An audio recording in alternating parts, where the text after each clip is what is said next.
Lattice enthalpy એટલે શું? એક મોલ આયોનિક ઘન પદાર્થમાંથી તેના ઘટક વાયુરૂપ આયનોને ઉત્પન્ન કરવા માટે જરૂરી એન્થાલ્પીના ફેરફારને લેટિસ એન્થાલ્પી કહેવામાં આવે છે. સોડિયમ ક્લોરાઇડ ઘન પદાર્થ એને જો 788 કિલો જૂલ પ્રતિ મોલ ઉર્જા આપું તો એમાંથી મળે છે વાયુરૂપ આયનો. તો આમ સોડિયમ ક્લોરાઇડની lattice enthalpy +788 kilo joule per mole આવશે. એને એમને માપી શકાતી નથી, પરંતુ એના માટે વિશેષ પ્રકારના બોર્ન હેબર ચક્રનો ઉપયોગ કરવો પડે છે, જે હેઝના નિયમ પર આધારિત છે. હવે છે ને જે હું તમને સમજાવી રહ્યો છું ને એ તમે ખાસ ધ્યાનમાં આપજો. બોર્ન હેબર ચક્ર. ઓકે, ચલો. 1 મોલ સોડિયમ એની ડાયક્લોરિન સાથે પ્રક્રિયા થાય તો પ્રક્રિયાથી પ્રાપ્ત થશે 1 મોલ આયોનિક ઘન પદાર્થ NaCl સોલિડ. તો આ પ્રથમ તબક્કો છે બાળકો. આ જે મુખ્ય પ્રક્રિયા છે એ સર્જન એન્થાલ્પીની પ્રક્રિયા છે. તમે સર્જન એન્થાલ્પીની વ્યાખ્યા જાણો છો. 1 મોલ સંયોજન પ્રમાણિત સ્વરૂપમાં તેના ઘટક તત્વોના પ્રમાણિત સ્વરૂપમાંથી બને ત્યારે થતા એન્થાલ્પીના ફેરફારને તે સંયોજનની પ્રમાણિત સર્જન એન્થાલ્પી કહે છે, જેનું મૂલ્ય -411.2 કિલો જૂલ પ્રતિ મોલ જેટલું છે.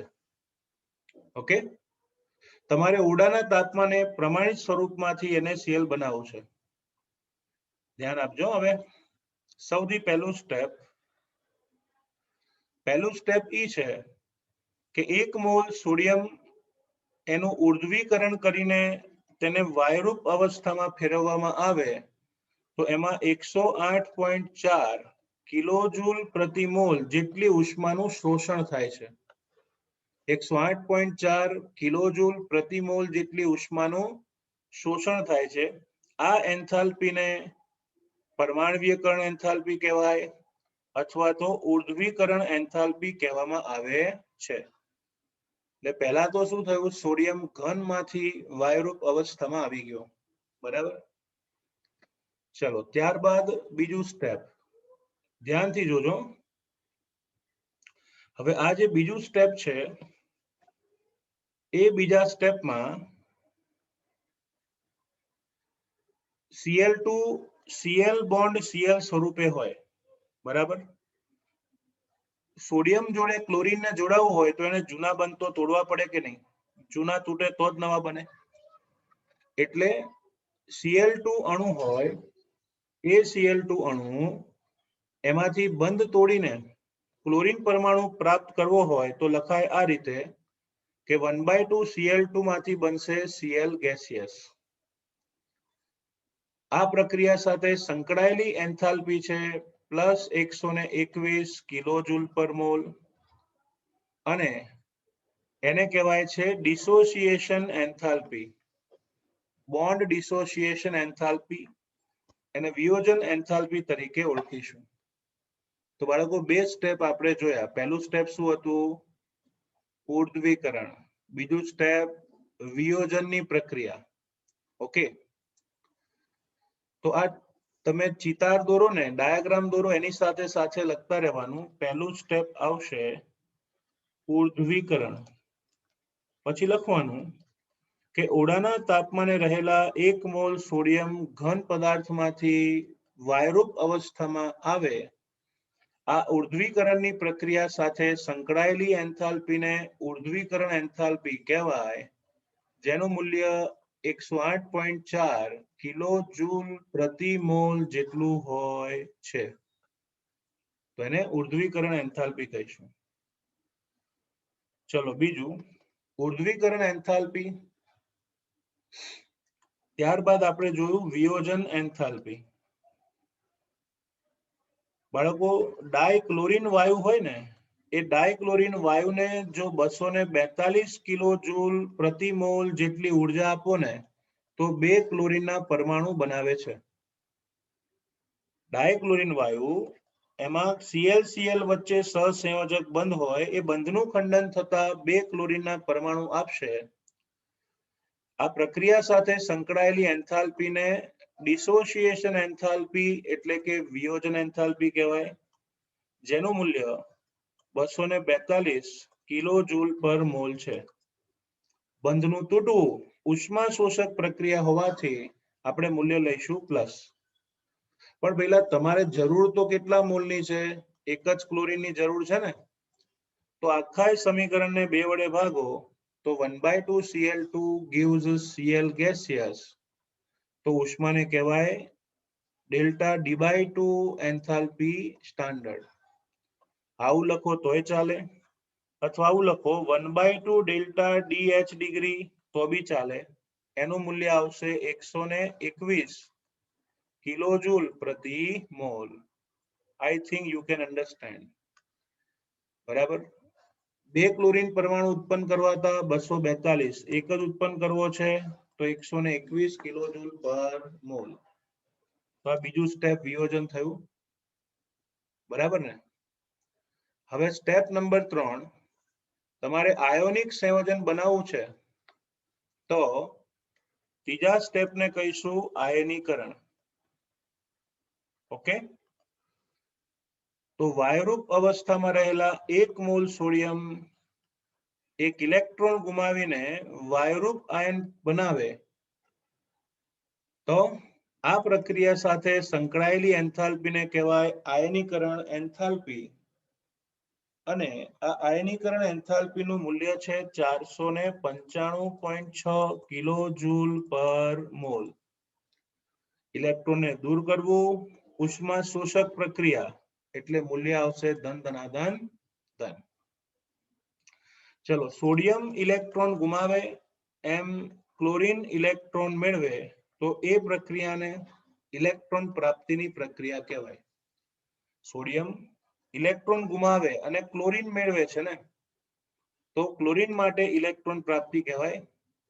તો 1 મોલ તટસ્થ પરમાણુ ઇલેક્ટ્રોન મેળવીને 1 મોલ ઋણાયન બનાવે ત્યારે ઉત્સર્જાતી એન્થાલ્પીને ઇલેક્ટ્રોન પ્રાપ્તિ એન્થાલ્પી કહે છે, જેનું મૂલ્ય -368.4 આટલા કિલોજૂલ પ્રતિ મોલ જેટલું છે. ઉષ્માનું ઉત્સર્જન થાય તો મૂલ્ય કેવું આવે? માઇનસ. ઓકે, તો જો આ 4 સ્ટેપમાં થયું શું?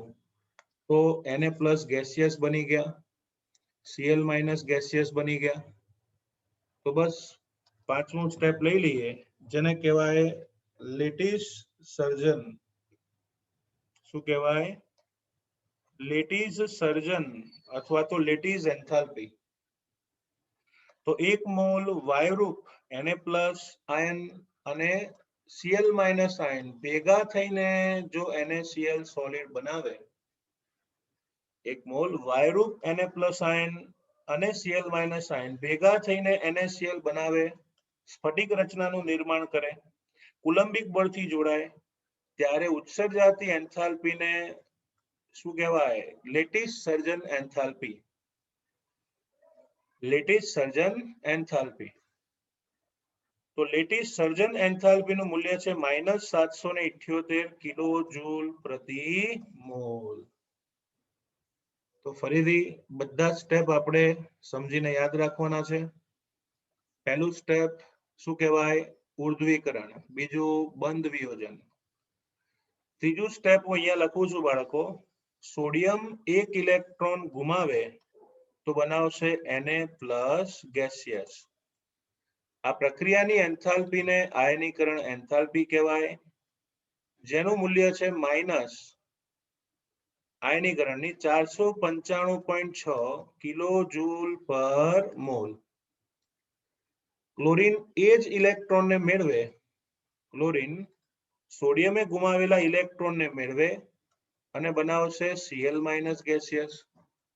આ પ્રક્રિયાની એન્થાલ્પીને ઇલેક્ટ્રોન પ્રાપ્તિ એન્થાલ્પી કહેવાય, જેનું મૂલ્ય છે -368.4 આટલા કિલોજૂલ પર મોલ.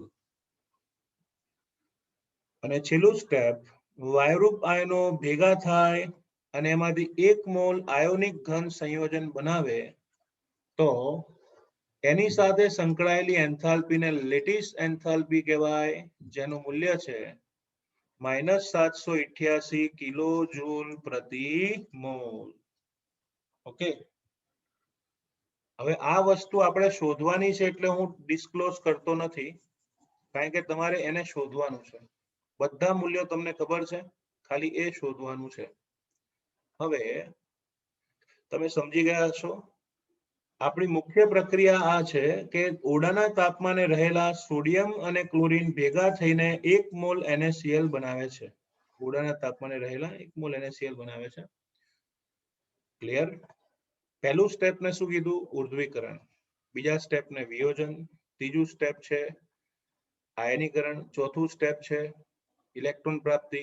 પાંચમું છે લેટિસ એન્થાલ્પી. તમારી બુકમાં પહેલું અને ત્રીજું સળંગ આપ્યું છે, કોઈ ફરક નથી પડતો. હવે જો આખી પ્રક્રિયા છે ને બ્લુ કલરના એરો વાળી છે, બરાબર?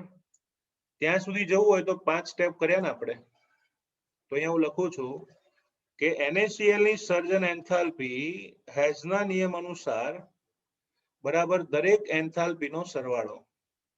પહેલા થયું સોડિયમનું ઉર્ધ્વીકરણ, તો સબ્લિમેશન એન્થાલ્પી. પછી આવશે સબ્લિમેશન એન્થાલ્પી, પછી આવશે બંધ વિયોજન એન્થાલ્પી. ત્યારબાદ સોડિયમનું થયું આયનીકરણ, ક્લોરીનનું થયું ઇલેક્ટ્રોન પ્રાપ્તિ, અને બધાનું થયું લેટિસ એન્થાલ્પી. હવે તમારે લેટિસ એન્થાલ્પી શોધવી છે ને, તો એને સૂત્રનો કરતા બનાવો. લેટિસ એન્થાલ્પી બરાબર ફોર્મેશન એન્થાલ્પી, સર્જન એન્થાલ્પી, માઇનસ ઉર્ધ્વીકરણ એન્થાલ્પી, માઇનસ બંધ ડિસોસિએશન એન્થાલ્પી, માઇનસ આયનીકરણ એન્થાલ્પી, માઇનસ ઇલેક્ટ્રોન પ્રાપ્તિ એન્થાલ્પી. તો જો મારે લેટિસ એન્થાલ્પી શોધવી હોય, લેટિસ એન્થાલ્પી, તો દરેકના મૂલ્ય મૂકી દઈએ.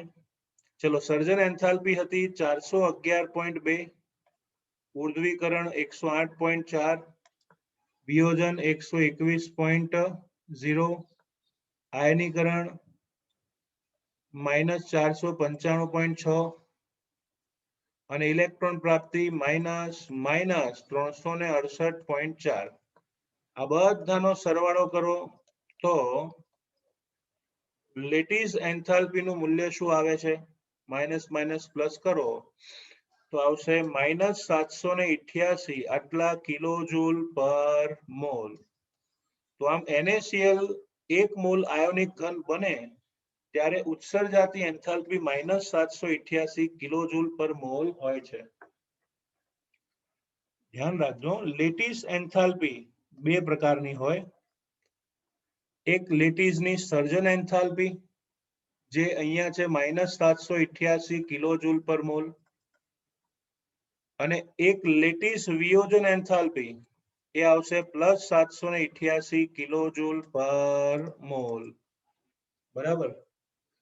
જ્યાં જેની જરૂર હોય એનો એવો ઉપયોગ કરીશું. આપણી ટેક્સ્ટબુકમાં આ લોકોએ લેટિસ એન્થાલ્પીનું મૂલ્ય પ્લસ લીધું છે, એટલે આપણે લેટિસ વિયોજન એન્થાલ્પી લઈશું. બરાબર? તમારી પાસે બે ઓપ્શન છે, કાં તો ટેક્સ્ટબુકનું કરો કાં તો મારું કરો. ટેક્સ્ટબુકમાં અમુક વસ્તુ એ લોકોએ સમજાવી નથી ને ઉડાડી નાખી છે. આમાં મેં નિયમબદ્ધ ગણતરી દર્શાવીને સાબિત કર્યું છે, એટલે તમને જે મેથડ ફાવતી હોય એ મેથડથી તમે તૈયાર કરી શકો છો. તમને એવું થાય સાહેબ આ વિસર્જન એટલે કે સર્જન અને વિયોજન કેમ? હવે એનો જવાબ હું સામાન્ય ભાષામાં આપું ને, તો 1 મોલ આયોનિક ઘન પદાર્થમાંથી વાયુરૂપ આયનો ઉત્પન્ન કરવા માટેની એન્થાલ્પી હોય તો એને વિયોજન એન્થાલ્પી કહેવાય, લેટિસ વિયોજન એન્થાલ્પી. તો આ પ્રક્રિયા ઉષ્મા શોષક છે, એટલે જવાબ કયો આવવાનો? ધન ધનાધન ધન. કારણ કે તમારે આયનિક ઘનમાંથી આયનો બનાવવા છે. એનાથી ઊંધું આયનો ભેગા કરીને જો સ્ફટિક બનાવવો હોય તો એને કહેવાય વિયોજનની જગ્યાએ સર્જન એન્થાલ્પી, લેટિસ નિર્માણ એન્થાલ્પી કે સર્જન એન્થાલ્પી. જ્યારે આયનો ભેગા થઈને સંયોજન આપે તો કુલંબિક બળના લીધે ઉર્જા ઘટે, તો એ વખતે મૂલ્ય કેવું આવશે? માઇનસ. સમજ પડે છે? ખ્યાલ આવ્યો કે નહીં? તમારી બુકમાં સર્જન અને વિયોજન શબ્દ નથી વાપર્યો, બરાબર, પણ આપણે ધ્યાનમાં રાખીશું ધન ક્યારે હોય? વિયોજન. અને ઋણ ક્યારે હોય? સર્જન એન્થાલ્પી હોય ત્યારે. તો હું અહીંયા જે આ મૂકું છું એનો એક સ્ક્રીનશોટ પાડી લેજો, જેથી તમને દરેક સ્ટેપ સમજવામાં સરળતા રહે. આ સ્ટેપ આગા પાછા થશે, થોડા ઘણા તો ચાલશે. જેમ કે પહેલું ઉર્ધ્વીકરણ, બુકમાં બીજું આયનીકરણ લીધું છે, આપણે લીધું વિયોજન. પછી આયનીકરણ, ઇલેક્ટ્રોન પ્રાપ્તિ અને લેટિસ નિર્માણ એન્થાલ્પી. ઓકે, તો એક ખૂબ જ સારો પ્રશ્ન છે. સર્જન એન્થાલ્પી, સોરી, લેટિસ સર્જન એન્થાલ્પી. લેટિસ સર્જન એન્થાલ્પી, એની સાથે સાથે એવું પણ પૂછાય છે લેટિસ સર્જન એન્થાલ્પીની સાથે સાથે લેટિસ સર્જન આંતરિક ઉર્જાની ગણતરી કરો. લેટિસ સર્જનના આંતરિક ઉર્જાના ફેરફારની ગણતરી કરો. ઓકે, ઉદાહરણ લઉં છું NaCl. NaCl આયોનિક ઘન પદાર્થ, એમાંથી બનશે Na+ ગેસિયસ અને Cl- ગેસિયસ. સોડિયમ ક્લોરાઇડમાંથી Na+ અને Cl- બનશે. તમને સૂત્ર યાદ હોવું જોઈએ, delta H = delta U + delta NgRT. સમીકરણ જુઓ અને મને કહો, ડેલ્ટા N ગેસિયસ નું મૂલ્ય કેટલું થશે? ડેલ્ટા N ગેસિયસ બરાબર વાયુરૂપ નિપજોની મોલ સંખ્યા 1 + 1 2 માઇનસ વાયુરૂપ પ્રક્રિયકોની મોલ સંખ્યા એટલે કે 0. કારણ કે સોડિયમ ક્લોરાઇડ ઘન છે એટલે એને ગણાય નહીં ને. તો ડેલ્ટા N ગેસિયસ 2 આવી ગયું. તો ડેલ્ટા U લેટાઇસ આંતરિક ઉર્જાના ફેરફાર લેટિસ ફોર્મેશનમાં બરાબર delta H lattice minus delta NgRT. આને હું સામેની સાઈડ મોકલું. તો બસ ડેલ્ટા H તો તમે લઈ આવ્યા છો 788 માઇનસ 2RT. એમાં જો R નું મૂલ્ય હું લઈ લઉં 8.314 ગુણ્યા 10⁻³ કિલોજૂલ પર મોલ ઇન્ટુ કેલ્વિન. તાપમાન જનરલી ઓરડાનું તાપમાન લઈએ 298 કેલ્વિન, બરાબર. તો આ સમગ્ર પ્રકરણ દરમિયાન બે મૂલ્ય મૂકશું અને જો ગણતરી કરીશું તો આ કેસમાં જવાબ આવે છે 783 કિલોજૂલ પર મોલ. ડાયરેક્ટ લખ્યું છે 783 કિલોજૂલ પર મોલ. ગણતરી કરી શકો. તો આમ લેટિસ એન્થાલ્પીની જેમ લેટિસ આંતરિક ઉર્જાનો ફેરફાર પણ આપણે ગણી શકીએ. It is also good question, very good question.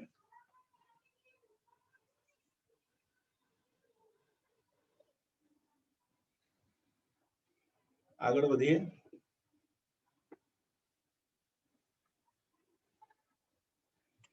Next topic છે દ્રાવણની એન્થાલ્પી સમજાવો.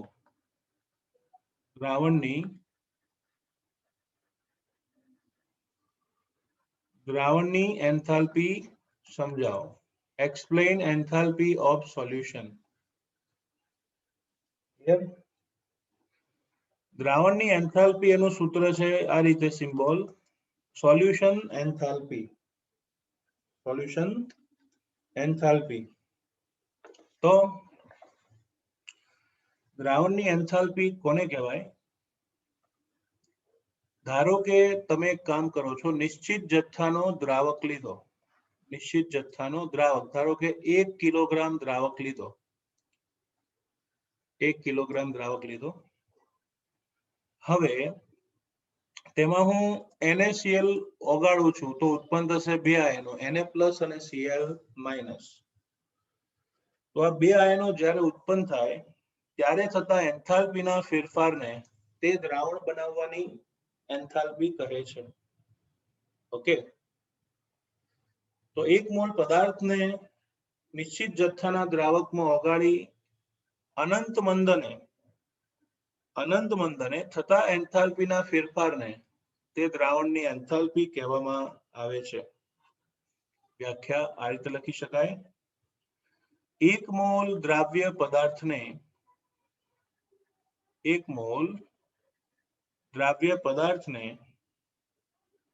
નિશ્ચિત જથ્થાના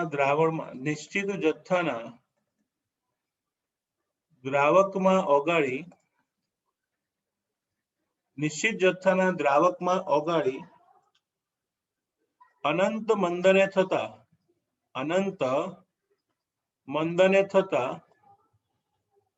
એન્થાલ્પીના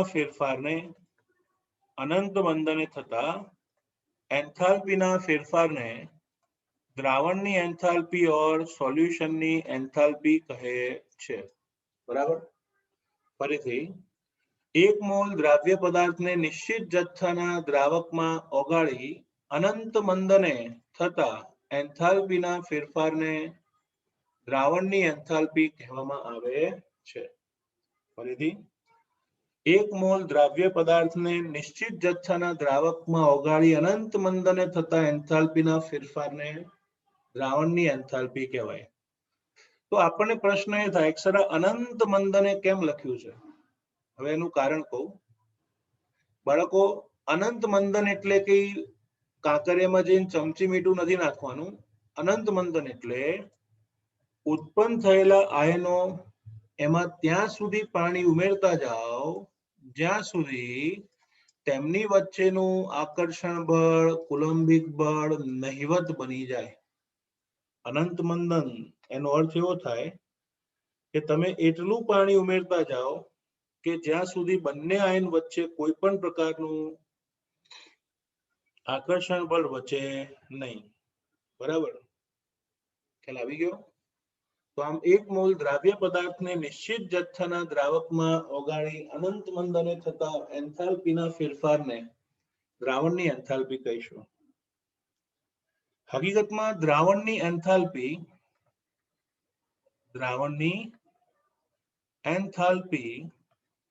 એ લેટીસ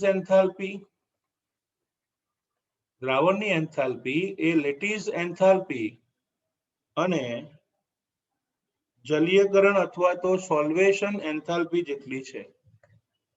સોલ્વેશન એન્થાલ્પી અથવા તો જલીયકરણની એન્થાલ્પી જેટલી હોય છે. હવે આ શું કહેવા માંગે એની તમને વાત કરું. દ્રાવણની એન્થાલ્પી લેટીસ એન્થાલ્પી અને સોલ્વેશન એન્થાલ્પીનો સરવાળો છે. તમારી ટેક્સ્ટબુકે આટલું બધું ફોકસ નથી કર્યું.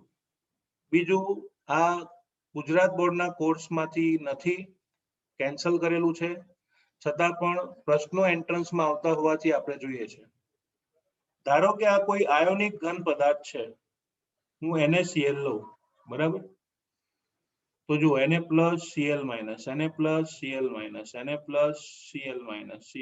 આ NaCl ઘન પદાર્થ છે. બરાબર, ઘન પદાર્થમાં આયનો વચ્ચે પ્રબળ કુલંબિક બળ હોય છે અને એને મુક્ત કરવા, દૂર કરવા ઉષ્મા આપવી પડે એટલે આવશે આ Na+ અને અત્રે આવશે Cl-. તો પહેલું સ્ટેપ શું છે? તો કે ઘન પદાર્થમાંથી વાયરૂપ આયનો બનાવવા. આ પ્રક્રિયાને લેટીસ સર્જન પ્રક્રિયા કહેવાય અને આ પ્રક્રિયા હંમેશા ઉષ્મા શોષક હોય છે. તમને ખબર હશે. તો એક મોલ આયોનિક ઘન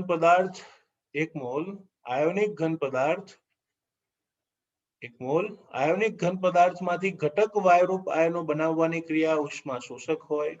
એની એન્થાલ્પીને લેટીસ એન્થાલ્પી કહેવાય. બરાબર, તમારી બુકમાં A અને B કરીને આપ્યું છે. હું તમને NaCl વડે સમજાવીશ. એક મોલ NaCl સોલિડ, એમાંથી તમારે બનાવવું છે Na+ aqueous વત્તા Cl- aqueous આ પ્રક્રિયાને દ્રાવણ બનાવ્યું કહેવાય અને એટલે જ એ પ્રક્રિયાને કહેવાય દ્રાવણની એન્થાલ્પી, સોલ્યુશન એન્થાલ્પી. બરાબર. પણ એના બે સ્ટેપ આપણે કીધા. પહેલું સ્ટેપ એ છે કે એક મોલ આયોનિક ઘન પદાર્થમાંથી તેના ઘટક વાયુરૂપ આયનોને બનાવવા, તેના ઘટક વાયુરૂપ આયનોને બનાવવા. પહેલું કયું આવશે? Na+ ગેસિયસ અને બીજું કયું આવે? Cl- gaseous. ઓકે, તમને ખ્યાલ આવી ગયો હશે ને? ઘન પદાર્થમાંથી વાયુરૂપ આયનો બની ગયા. હવે શું લોચો છે? વાયુરૂપ આયનો બન્યા છે, એક્વાયસ નહીં. તો આ વાયુરૂપ આયનો સાથે પાણીના અણુઓ આકર્ષણ પામે, એને હાઇડ્રેશન એન્થાલ્પી અથવા તો જલીયકરણની એન્થાલ્પી કહેવાય. તમને હજુ પહેલું સ્ટેપ સમજાવ્યું ને, એની એન્થાલ્પીને કહેવાય લેટાઇઝ એન્થાલ્પી. હવે આ બીજું સ્ટેપ છે ને, એને કહેવાય દ્રાવક યોજન એન્થાલ્પી અથવા તો જલીયકરણ એન્થાલ્પી, સોલ્વેશન એન્થાલ્પી. ગુજરાતીમાં આપ્યું નથી પણ કહેવાય દ્રાવક યોજન એન્થાલ્પી, જલીયકરણની એન્થાલ્પી. હવે આમાં થાય શું? જો સાંભળજો, થોડુંક તમને ટેક્સ્ટબુક કરતા બહાર લઈ જાઉં છું. તમોએ NaCl નું મીઠું લીધું, ચપટી મીઠું નાખ્યું પાણીમાં. પાણીમાં નાખતા પહેલા એમાં પહેલું સ્ટેપ છે લેટાઇઝ એન્થાલ્પી. એટલે જેવું તમે પાણીમાં ઉમેરશો ને મીઠું, એટલે લેટાઇઝ એન્થાલ્પી જેટલી ઉષ્માનું શોષણ થાય. બીજું, પાણી દ્રાવક હોય, ધારો કે પાણી દ્રાવક છે, તો પાણીને કોઈનું સ્વાગત કરવું હોય, કોઈનાથી આકર્ષાવું હોય, અથવા પાણી એમાં કોઈ નવો મહેમાન આવ્યો હોય એને હાચવવા માટે પહેલા તો પોતાના જૂના બંધ તોડવા પડે. તો પહેલું સ્ટેપ છે પાણી પોતાના અંદર રહેલા આંતર આણવીય હાઇડ્રોજન બંધને તોડે. એટલે આ જૂનું તૂટે તો જ નવામાં ધ્યાન આપી શકાય. તો આમ પહેલું સ્ટેપ હતું સ્ફટિકીકરણ અથવા તો lattice enthalpy, that is okay. બીજું જલીયકરણ છે ને, વાસ્તવમાં બે સ્ટેપનું ટોટલ છે. પહેલું સ્ટેપ અણુ વચ્ચેના બંધ તૂટવા દ્રાવકમાં, અને બીજું સ્ટેપ છે જલીયકરણ.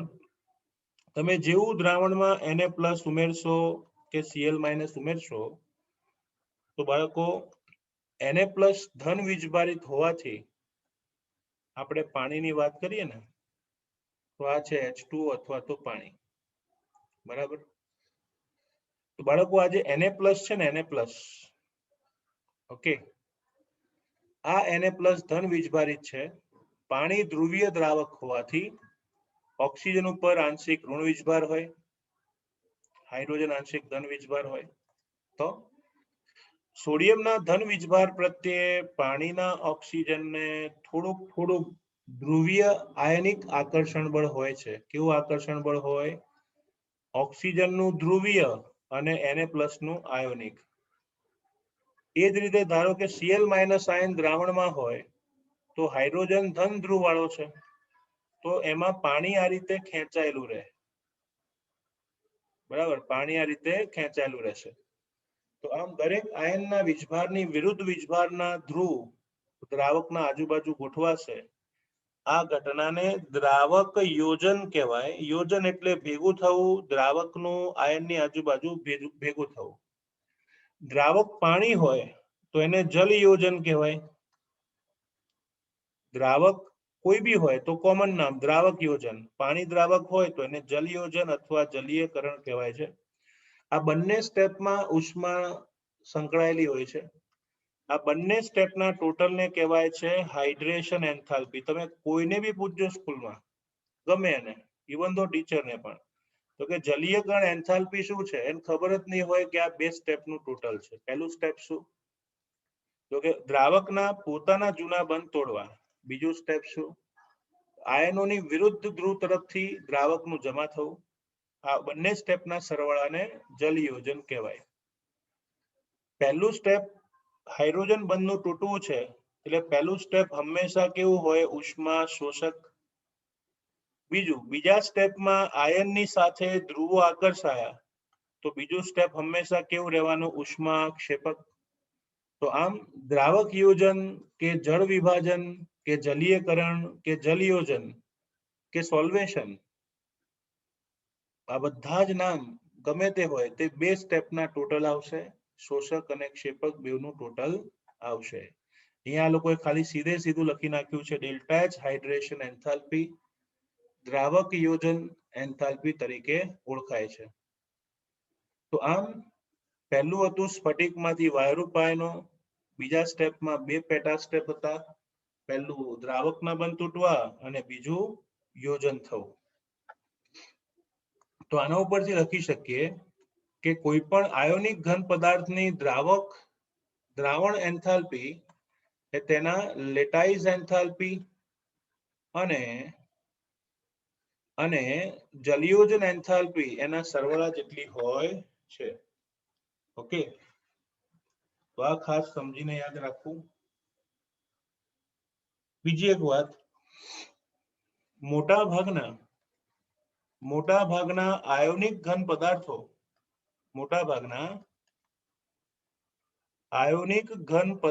માટે દ્રાવણની એન્થાલ્પી ધન હોય છે. મોટાભાગના આયોનિક ઘન પદાર્થ માટે દ્રાવણની એન્થાલ્પી મૂલ્ય ધન હશે. Solution enthalpy is always positive. એનો અર્થ એ થયો કે જો તાપમાન વધારશો તો દ્રાવ્યતા વધશે. આયોનિક ઘન પદાર્થમાં તાપમાન વધારતા દ્રાવ્યતા વધે છે. ઓકે, મોસ્ટ ઇમ્પોર્ટન્ટ થિંગ, અમુક આયનિક સંયોજનો એવા છે કે જે આયનિક સંયોજનમાં લેટિસ એન્થાલ્પી ખૂબ જ વધારે હોય. અમુક આયનિક સંયોજનો એવા છે કે જેમાં લેટિસ એન્થાલ્પી ખૂબ વધારે હોય છે, મોર એન્ડ મોર, અને એના લીધે આવા સંયોજનોની જલીય દ્રાવ્યતા ઓછી જોવા મળે છે. જલીય દ્રાવ્યતા કેવી જોવા મળશે? ઓછી. ધારો કે હું કોઈ ધાતુનો ક્લોરાઇડ લઉં અને ધાતુનો ફ્લોરાઇડ લઉં, તો લેટિસ એન્થાલ્પી, ધ્યાન આપજો, લેટિસ એન્થાલ્પી ધાતુના ફ્લોરાઇડની ક્લોરાઇડ કરતા ઘણી વધુ છે.